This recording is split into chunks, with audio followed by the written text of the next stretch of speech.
Čo ti hovoria mená? Miyamoto Musashi, Saigo Takamori.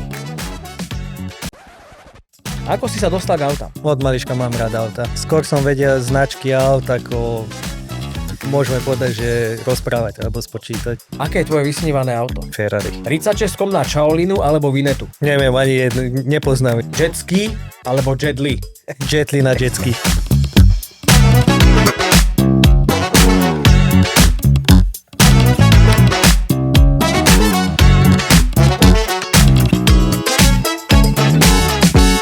Marian, hneď na úvod mám pre teba veľmi záľudnú otázku. Čo ti hovoria mená? Miyamoto Musashi, Saigo Takamori. Nič. Musím si poštudovať. Je to veľmi ťažká otázka. Správna odpoveď je: Miyamoto Musashi žil na prelome 16. a 17. storočia, bol neporazený v desiatkách súbojov, preslávil sa štýlom boja 2 mečmi.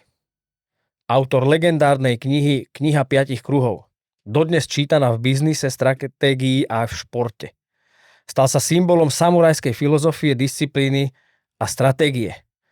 Je to najznámejší samuraj. Saigo Takamori, posledný samuraj, symbol cti a tradície.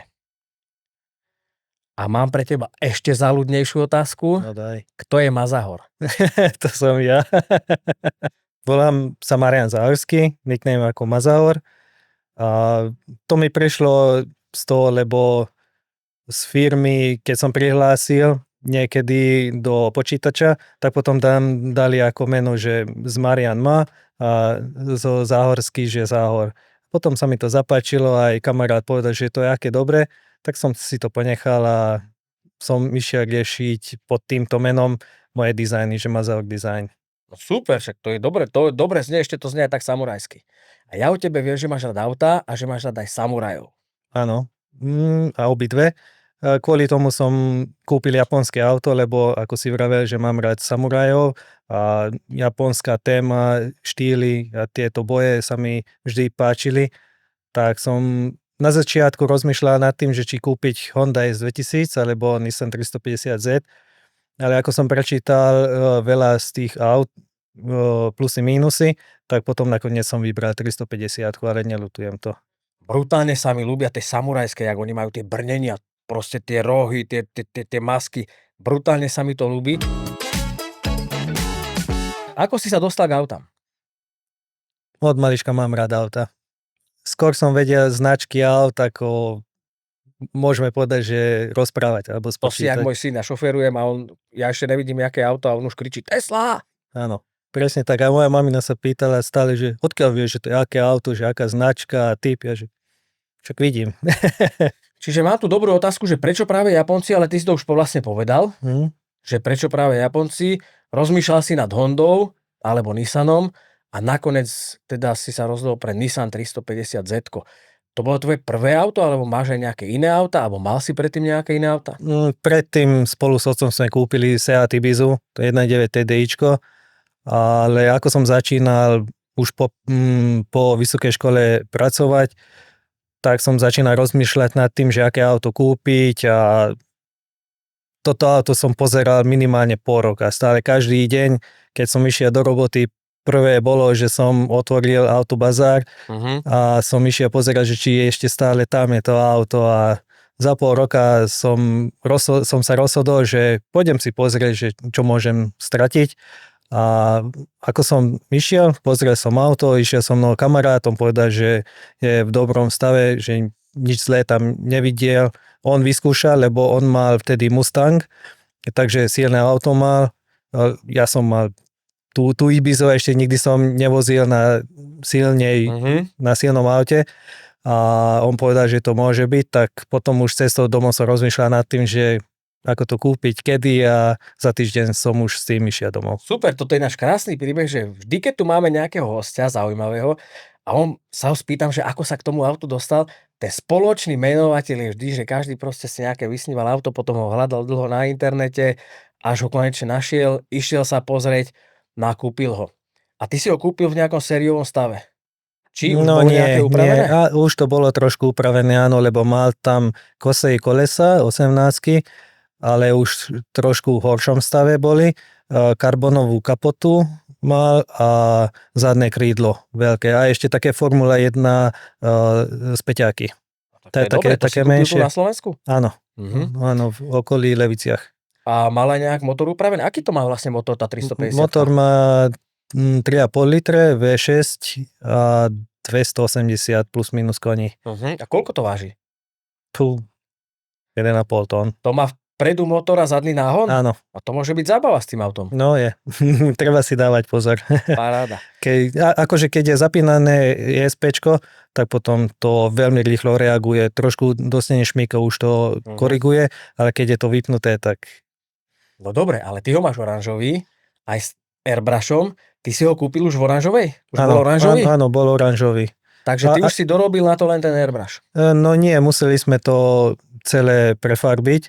Dostal Lamborghini oranž farbu, lebo predtým to bolo také viac do zlata a teraz je viac do oranžova, lebo my zastavili policajti v Bratislave a potom začínali riešiť auto, že späťáky a krídlo a to, či mám zapísané, či nie. A potom mi zobrali aj EŠPZ-ku a vtedy som sa rozhodol, že idem zrkadle si dám ako sériové, lebo mal som aj predu tónované skla. Nemal som tam fólie, ale tónované skla.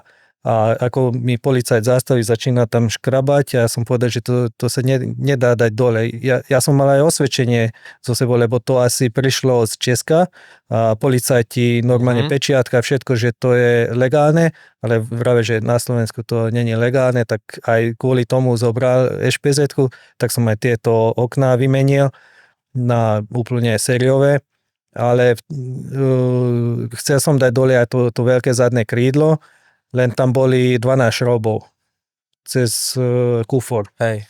A ako sme si to odstránili, tak trebalo zagitovať a kvôli tomu, zavariť, no. Áno, a zavariť a kvôli tomu sme si dali úplne novú farbu, lebo sme si tam potom všimli aj trošku hrdze, tak všetko čo sme našli, tak opravili.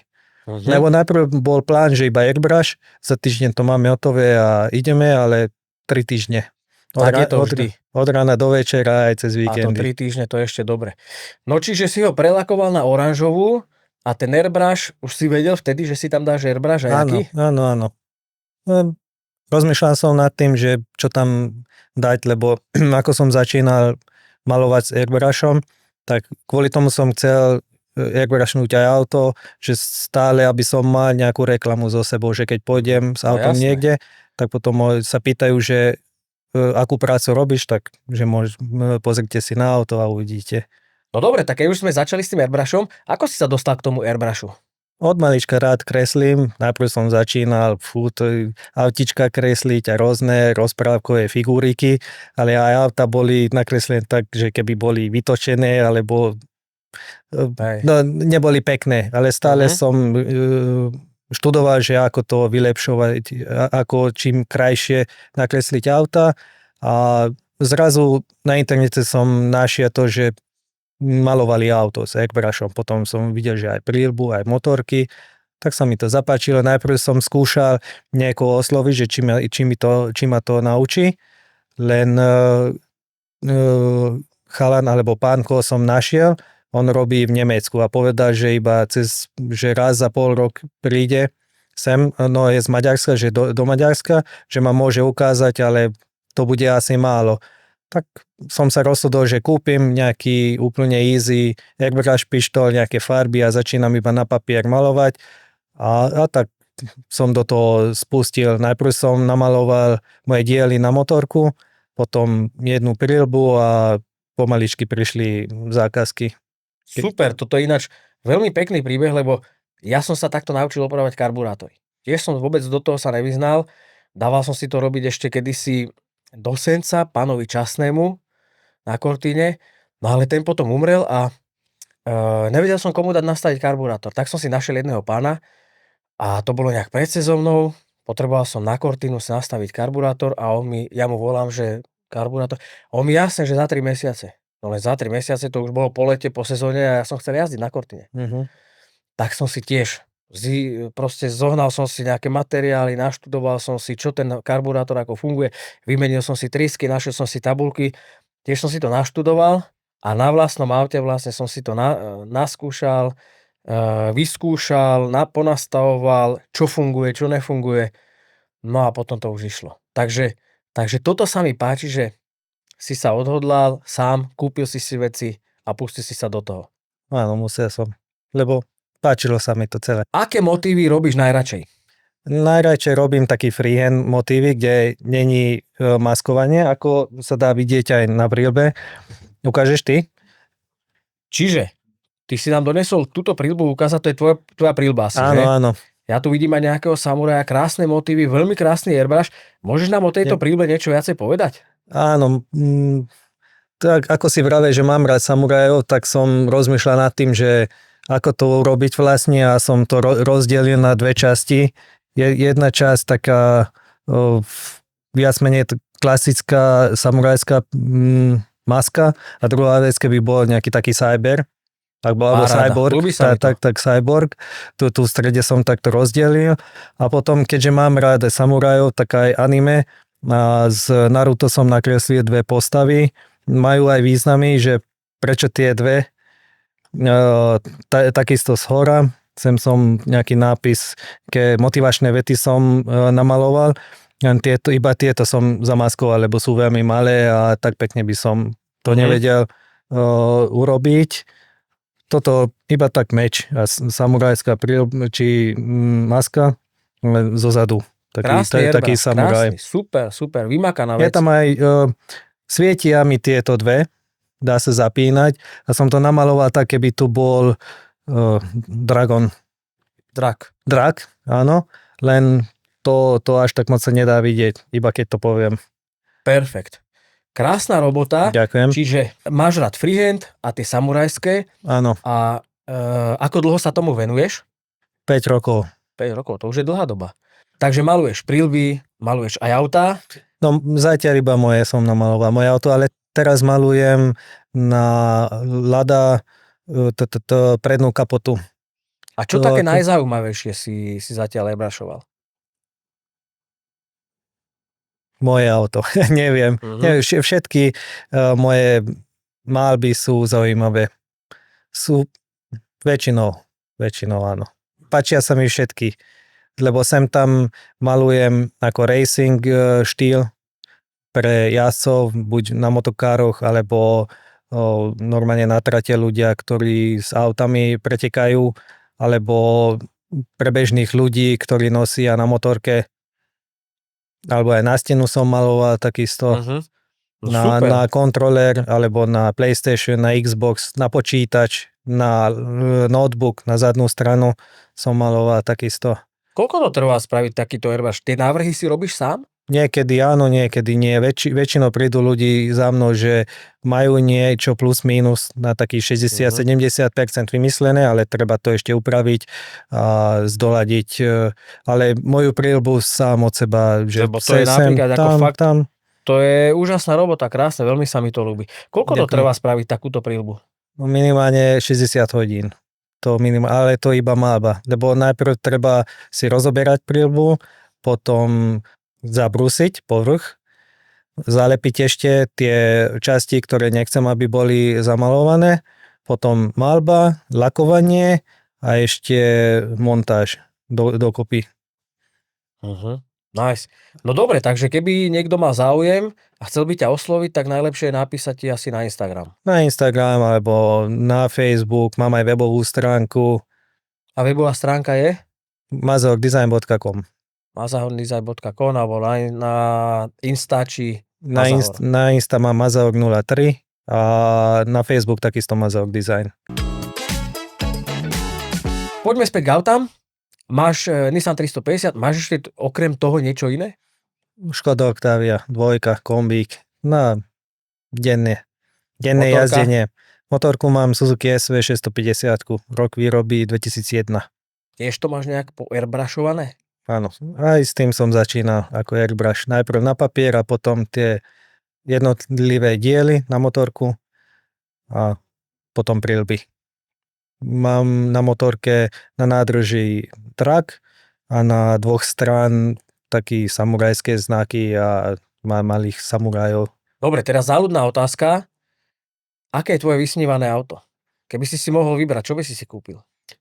Tak vysnívané auto v úvozovkách mám, lebo od malička, keď bol ešte Need for Speed Underground, aj dvojka, tak stále som hral na Nissane, najprv 240 SX, čo tam bolo, a potom 350, ale väčší brat sa mi takisto páči, GTR-ko a ešte Ferrari. A Ferrari, a to jaké? To je jedno, len aby som mal Ferrari. Tak to je dobrý výber. Lebo mám rád formulu a tam fandím Ferrari. Už od malička pozerám formulu a preto vysnívané jedno auto mám, že to je jedno, že aké Ferrari, len aby som mal. Dobre, tak to je dobrý výber. A keď už takto ideš v tom Nissane, akú hudbu rád počúvaš v aute? Väčšinou drum and bass alebo diskotéka. Sem tam aj rap, hip-hop, ale staršie, nie tie novšie. Staršie ako Eminem, 50 Cent. A máš tam sériové audio, či máš, aký máš upgrade? Povedz, čo máš všetko vymachrované, lebo naposledy som videl, že máš spravený brutálne interiér. No ešte nemá brutálny interiér, ale postupne sa snažím urobiť, čo všetko sa dá. Teraz v interiéri som vymenil volant, to som prešalúnil, strop, tam mám aj takú samurajskú... Ten strop som mal na mysli, ten je krásny. No. Nejaký samurajský drak tam, alebo čo? Maska samurajská, že Mazor design vypísané, plus ešte riadiacu páku. Som zatiaľ, ale chcel by som prečelúniť aj sedadla, aj tapacíry a všetko vo vnútri si urobiť na tú oranžovo-čiernu farbu, že kombinácia. A audio, alebo motor, alebo podvozok máš nejakú pravený? Audio, tam som vymenil iba rádio na 2 DIN, ale chcel by som to vymeniť, ale akože repráky sú z výroby, Bose mám tam. A motor, tam som dal športový filter, športfilter nedávno, Plenum Spacer mám, lebo tie prvé série z 350 majú chybu to, že tie predné válce dostanú menej vzduchu, lebo vzduch ide zozadu dopredu. A keďže kapota takto sa zníži, tak potom je taká centrálna vzduchová priestor, alebo vzduchový priestor a predné válce dostanú oveľa menej vzduchu ako tie zadné. A dajú sa kúpiť v rôznych rúbkach taký Plenum Spacer, takú podložku, s čím sa zväčšuje celý priestor a dostanú aj tie predné válce oveľa viac vzduchu. A už si to aj namontoval? Je to nejak cítiť? Áno. Predtým, ako som šlapol na plyn, tak pomalšiu reakciu som cítil, ako sme si to tam nainštalovali, ako náhle som to vyskúšal, iba trošku plynu a už rovno aj skočil. Bol som úplne prekvapený, že iba 6 mm, že koľko môže zmeniť vo výkone. A to je zaujímavé, že aj ten výrobca, že to takto vyrobil. A dá sa tam ešte kúpiť asi 1,5 cm. Ja mám iba 6 mm. Len tedy, keď tam namontuje hrubší Plenum Spacer, tak treba vymeniť aj rozperu sa to volá, lebo je tam. A tým pádom treba urobiť priestor aj na kapote, lebo už sa nedá dať dole kapotu. Dobre, a kapotu si nechal teda tú karbonovú. Áno, aj tam som musel urobiť úpravy, lebo tedy, keď som kúpil, tak to bolo celé zle. Je to real carbon, ale lak už bolo zničené veľmi, to bolo ako mlieko, že nebolo lesklé, ale úplne matné. Tak som to opravil, dal som opraviť niekomu, ale chalan spravil tam nepeknú prácu, dá tam veľmi hrubý lak, a počasie sa to lomilo, začínalo to vyzerať tak ako v púšti zem, že sú tam rôzne také diery. A tak keď sme išli už premalovať auto, tak sme rozmýšľali, že ako to upraviť. A chalan povedal, že iba pogitovať tieto diery. Kvôli tomu mám v strede nastriekaný čierny pás a ešte také červené a samurajské logo, alebo po japonsky samuraj mám tam vypísané. A na bokoch sa dá vidieť akože karbon, lebo tam to nebolo zničené. No super, paráda. Čo plánuješ do budúcna? Myslíš autom. s autom? Rád by som tam nainštaloval nie turbodúchadlo ani kompresor, ale kombinácia z toho. No tak teraz sekunda, ako sa to volá? Kompresor. Nie.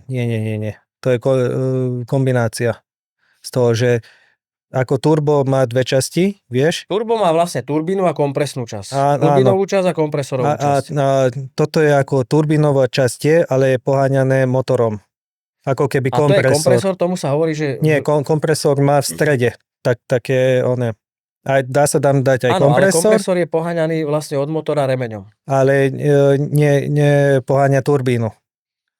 Kompresor nemá turbínu. No kompresor má tie dve válčeky, ktoré naplnia vzduch. Turbína je poháňaná výfukovými plynmi a tá turbína ti poháňa vlastne kompresor. Lopatkový.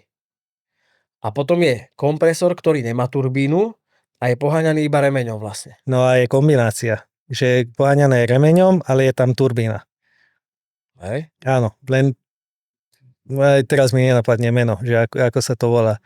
Že to by som chcel do toho dávať, lebo toto poháňa od nízkych otáčok aj do vysokých. Dal by tam podľa mňa plus minus 100 koní do auta bez väčších úprav, ako myslím, že válce a teda. Že nemusím si vymeniť na kované válce časti motora. A zvládne to ten motor? Lebo 100 koní to je akože dosť. Áno, to ešte zvládne. To je ešte hranica. To by som chcel do toho dávať. Potom viem, že dnešná doba je o tom, že air-ride, čím nižšie mať auto, len nechcem zničiť jazdné vlastnosti auta a kvôli tomu ešte do toho nerád by som išiel. Už som rozmýšľal nad tým, že staticky to znížiť iba s pružinami, nejakých 3 cm plus minus, ale veľmi nižšie nerád by som išiel, lebo na bežných alebo na cestách samej diery a zničené cesty, tak práve preto je ten air-ride, že si to prídeš na zraz alebo na výstavu, tam to položíš na zem a po týchto našich cestách si to pekne dvihneš, ale máš pravdu, že to ti vlastne potom ubere ten požitok z jazdy, keď tam máš dobre vyladený podvozok, že predsa len ten vzduchač, není to úplne to orechové. Lebo ja rád akože jazdím na aute, nie len na výstavy, ale iba tak, že si vyberiem a idem si pojazdiť a užívam si tú jazdu. A viem, že keby som do toho dal air-ride, tak by som to neužíval až tak veľmi. Len kvôli tomu som odmietaný na viacerých akciách. Je to tak, keď chceš športový zážitok alebo športovú jazdu, tak je dobre tam mať nejaký športový podvozok. No ale dneska je trend vzduchové podvozky. Áno. A dneska, keď ideš niekde na akúkoľvek výstavu, tak to je to najviac, čo možno aj tí porodcovia akoby hodnotia. A podľa mňa osobne to auto úplne ináč vyzerá, keď to položíš na zem. Takže toto je taký ten kompromis, ktorý musíš si v hlave akože premyslieť, že buď teda chceš byť na výstave, alebo si chceš pojazdiť. No preto rozmýšľam nad tým, že iba staticky nejaký 3 cm znížiť a nič viac, lebo už aj niektorí kamaráti takisto, že to by si už mal znížiť, lebo vyzeráš ako keby si mal vlak alebo niečo také, že dobre, ty aké auto máš? Supercharger, sa to volá Supercharger. Chodíš na zrazy, pamätáš si, aký bol tvoj prvý zraz a kedy to bolo vlastne? No, prvý zraz asi autosalón v Nitre. Vtedy som ešte s otcom a so sestrou sme tam išli. Mohol by som povedať, že to bol zraz, lebo tam boli aj vystavené také tuningové auta. Takisto nie len... Ale tam si ešte nebol s tým svojím. Nie. A kedy si išiel prvýkrát s tým svojím na zraz? No, pred 8 alebo neviem už koľko rokov mám auto, možno že 10 rokov. A pamätáš si, kde to bolo? Áno, pri Leviciach. Hej? To bola Margita Ilona. Neviem, ako sa to volá po slovensky. Tam je aj kúpalisko pri Leviciach. A tam robili zraz. OK. Teraz tam robili chalani Halloween party z Alcars Club, alebo neviem, či si to videl. Teraz je akože dosť veľa zrazov. Teraz sú tie možnosti úplne iné, takže v podstate zraz alebo stretávky aut sa dajú zorganizovať veľmi jednoducho a rád by som, ale ani nemám čas sa zúčastniť úplne všetkých. Áno, je to tak. Máš nejaký vysnívaný zraz, na ktorý by si chcel ísť?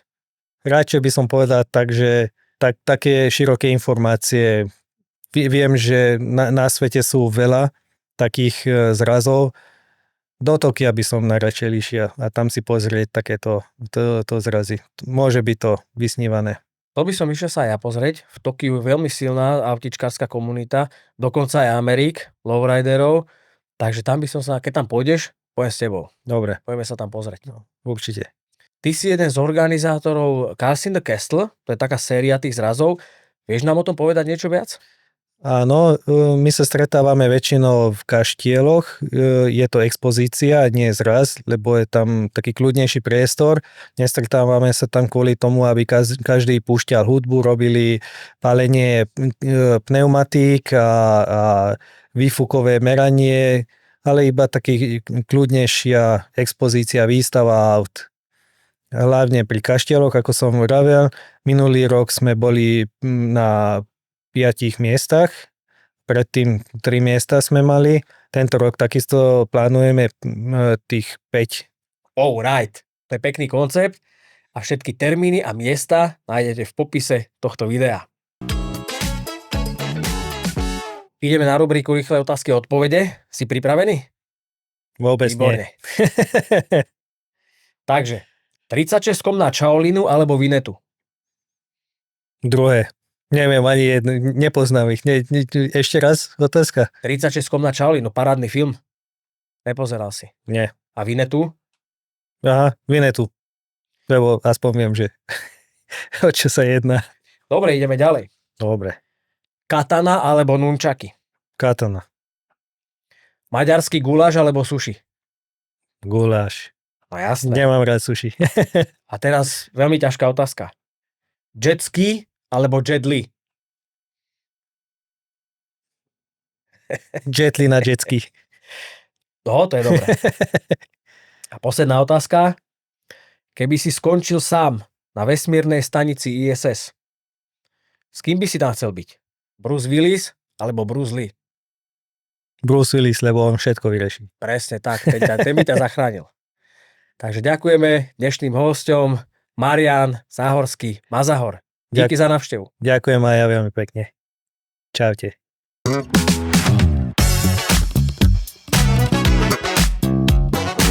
Má si teda ešte niečo zaujímavé medzi tým Lexusom a medzi tou gardečkou? Teraz napríklad minulý rok, po dlhej dobe zase zvážovania som, že ja si kúpim znova kabriolet. Cybertruck alebo F-150? Asi tá F-150, lebo Cybertruck mi príde proste taký namachrovaný PlayStation. A poďme na Volant TV. Ako vznikol, ako si sa k tomu akože dostal? Ono to je tak, že naozaj tých prvých pár rokov všetko som si vlastne točil, scenár, strihal, kameraman som bol.